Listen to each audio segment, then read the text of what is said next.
सो ये हमारी next video है 2D NMR टेक्निक की, जिसमें हम बात करने वाले हैं एंटीक्वेट टेक्निक के बारे में। ये हमारी डील करती है C13 जो हमारा कार्बन है उसकी कपलिंग के बारे में। ये सिमिलर है हमारी कोजी स्पेक्ट्रोस्कोपी से। कोजी में हम डील करते हैं प्रोटोन प्रोटोन डीकपलिंग के बारे में, यानी कि हमारे जो नेबर में प्रोटोन प्रेजेंट होते हैं वो एक दूसरे के साथ कपल करते हैं। लेकिन यहाँ पर हमारे पास जो नेबर में जो कार्बन C13 कार्बन है वो एक दूसरे के साथ कपल करते हैं। लेकिन हमारे पास यहाँ पर एक प्रॉब्लम जनरेट होती है, वो ये है कि हमारा जो मॉलिक्यूल है उसमें पॉसिबिलिटी इतनी कम होती है कि हमारे पास अगर 10,000 मॉलिक्यूल होंगे तो उसमें एक मॉलिक्यूल ऐसा होगा जिसमें C13 की पॉसिबिलिटी होगी, यानी कि C13 कपलिंग की पॉसिबिलिटी होगी, क्योंकि इसकी जो नेचुरल अबंडेंस है ये बहुत लो होती है। तो इसमें अगर आपको ये क्वेश्चन आता है क्या क्या लिखना है, किस तरीके से लिखना है, ये सारी की सारी चीज़ें सिंपल लैंग्वेज में मैं समझाने वाला हूँ। तो स्टार्ट करते हैं। एडिक्वेट का मतलब होता है incredible, natural, abundance, double quantum transfer experiment. ये ज़्यादा से ज़्यादा 5 नंबर का क्वेश्चन बनता है और इतना लिखना सफिशिएंट होता है 5 नंबर में, ठीक है। तो ये इसके फुल फॉर्म है। और इस टेक्निक में क्या होता है, it is also a 2D NMR technique. ये 2D NMR टेक्निक है, जैसे हमारी जो कोजी है, नोजी है, डेप्थ है, इनडेप्थ है, ADP है, उसी तरीके से हमारे पास ये टेक्निक भी 2D NMR टेक्निक है। और 2D NMR टेक्निक हमें पता होती है 2 डायरेक्शन में होती है, X डायरेक्शन और Y डायरेक्शन, यानी कि 2 डायरेक्शन जो होती हैं उसमें हम स्पेक्ट्रा लेते हैं, जिससे हमें पता चलता है कि कौन सा हमारे पास जो प्रोटॉन है, कौन सा हमारे पास जो नेबर में जो एटम है वो एक दूसरे के साथ कपल करते हैं, जिससे हमें सिग्नल्स मिलते हैं। और यहाँ पर हमें 2 चीज़ें देखने को मिलती हैं, 2 टाइप की पीक्स देखने को मिलती हैं। एक होती है हमारे पास डायगोनल पीक, एक होती है हमारे पास क्रॉस पीक। जो डायगोनल पीक होती है वो डायगोनल पीक हमें बताती है कि कितने इक्विवेलेंट प्रोटॉन या फिर कितने नंबर ऑफ इक्विवेलेंट एटम हमारे उस कंपाउंड के अंदर प्रेजेंट है। ये सारी चीज़ें हम कोजी स्पेक्ट्रोस्कोपी में पढ़ चुके हैं कि क्या होती है डायगोनल पीक, क्या होती है क्रॉस पीक, ठीक है। तो इतना पढ़ना, इतना समझना जरूरी नहीं है, क्योंकि अगर आप कोजी देख करके आए हो तो ये चीज़ें आपको आराम से समझ में आ जाएंगे, ठीक है। तो ये 2D NMR टेक्निक है which gives the information about the coupling between C13 atom, यानी कि जो हमारे पास नेबर में 2 C13 के जो एटम है वो आपस में कपल करेंगे, उसकी इंफॉर्मेशन, उसका जो सिग्नल है वो यहाँ पर इसके स्पेक्ट्रा में हमें मिलने वाले हैं, ठीक है। As we know that the probability of C13 coupling is approximately 0.001%, यानी कि C13 हमारे पास कपलिंग की जो पॉसिबिलिटी होती है वो बहुत कम होती है। ये सारी चीज़ें इसलिए होती हैं क्योंकि हमारे पास जो C13 जो एटम है उसकी पॉसिबिलिटी हमारे पास बहुत कम होती है, उसकी जो अबंडेंस है, नेचुरल अबंडेंस, वो बहुत कम होती है। अगर हमारे मॉलिक्यूल में एक C13 की पॉसिबिलिटी बहुत कम है तो 2 C13 की पॉसिबिलिटी तो बहुत कम होगी। इसीलिए इनके बीच में कपलिंग होना पॉसिबल नहीं है और ज़्यादातर नहीं होता है। लेकिन अगर हम हाई क्वांटिटी लेते हैं, यानी कि बहुत सारे मॉलिक्यूल लेते हैं, तो उनमें से 1-2 मॉलिक्यूल ऐसे हो जाते हैं, मिल जाते हैं, जिसमें C13 कपलिंग की पॉसिबिलिटी मिल जाती है, ठीक है। तो ये होता है, इसकी पॉसिबिलिटी बहुत कम होती है क्योंकि इसकी जो नेचुरल अबंडेंस है वो बहुत लो होती है। This technique is similar to COSY NMR technique. COSY NMR technique के सिमिलर होती है, but in COSY technique we deals with proton proton decoupling. लेकिन हम कोजी में डील करते हैं प्रोटोन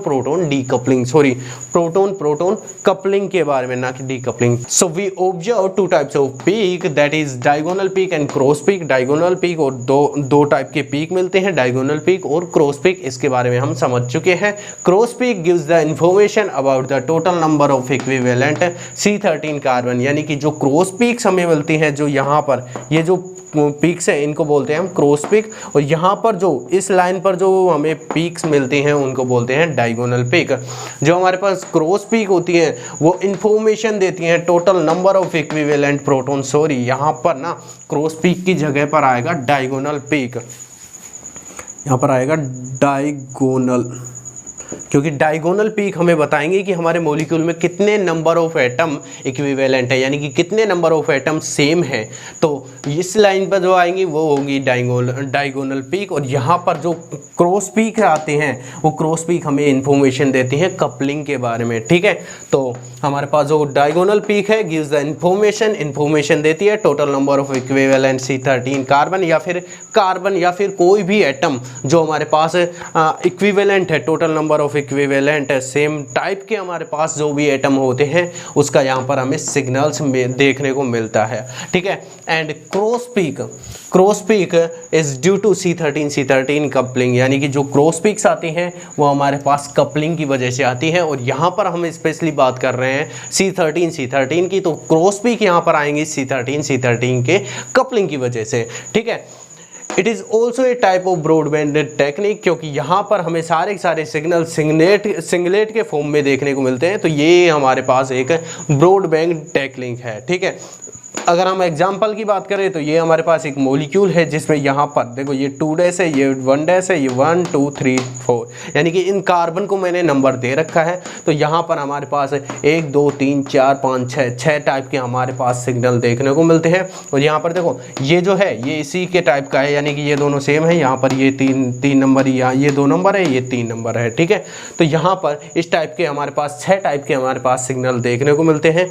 अगर इसकी हम इंडिकेटर हमारे पास स्पेक्ट्रा लेते हैं तो कुछ इस तरीके का देखने को मिलता है, जिसमें ये तो हमारे पास सेम ही है। देखो यहाँ पर ये जो स्पेक्ट्रा है ये यहीं से उठा करके मैंने यहाँ पर एक एक्सिस पर डाल दिया है, रख दिया है, ठीक है। अब इसके अकॉर्डिंग हमारे पास इस स्पेक्ट्रा में क्रॉस पीक्स देखने को मिलती हैं, जो हमें इंफॉर्मेशन देते हैं कि कौन सा प्रोटॉन कौन सा C13 कार्बन किस C13 कार्बन के बगल में प्रेजेंट है और किसके साथ ये कपलिंग कर रहा है, ठीक है। तो यहाँ पर 1 डैश जो है ये 1 डैश 2 डैश के साथ कपलिंग कर रहा है। इससे यहाँ पर देखो ये जो क्रॉस पीक आएंगी ये हमारे स्पेक्ट्रा में देखने को मिलती है, और उस स्पेक्ट्रा को पढ़ करके हम पता लगाते हैं कि कौन सा प्रोटॉन कौन सा एटम किस एटम के बगल में प्रेजेंट है और कपलिंग कर रहा है, ठीक है।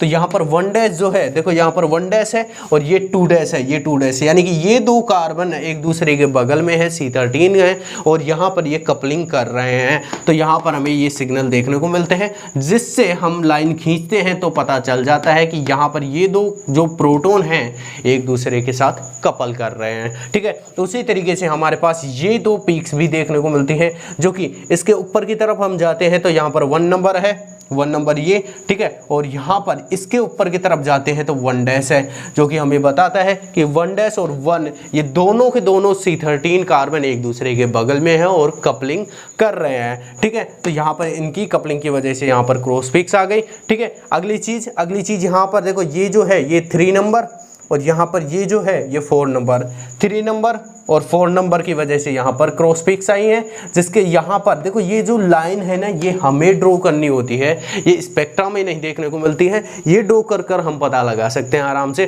कि किस तरीके से कौन सी पीक्स कौन सा एटम किसके साथ कपल कर रहा है, ठीक है।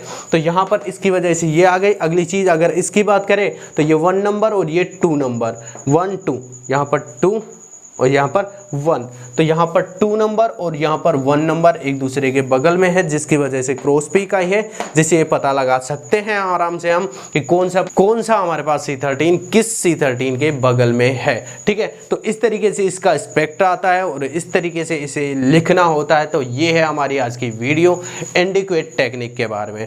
तो लगभग हमने सारी की सारी हमारे पास 2D NMR टेक्निक कंप्लीट कर दी हैं। अगली वीडियो से हम स्टार्ट करने वाले हैं मास स्पेक्ट्रोस्कोपी। थैंक यू, जय हिंद।